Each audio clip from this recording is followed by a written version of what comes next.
There will be very few. And yes. Yes. Yes. And also, it is not also a bad idea if you want us to stay up to midnight here, I'm ready. Because I'm seeing so many hands here. Yes. Yes. My name is Akedi from Lagos State Media. Akedi James. Akidi? Yes. So, my From where? From Lagos State Media. Lake? LSM. Yeah. So my question is, why is the government is quite concerned of peace agreement? Meanwhile, Vice President didn't say any statements in the tension. Huh?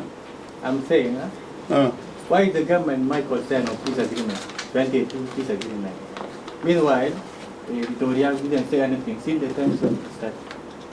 Why is the government concerned about the peace agreement? The peace agreement. Yeah. At the time when Victoria didn't say anything. Why is the government?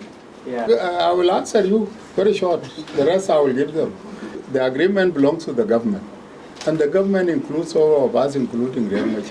Riek is not worried about this peace agreement. Well, that is his own problem. We are more concerned about the peace agreement.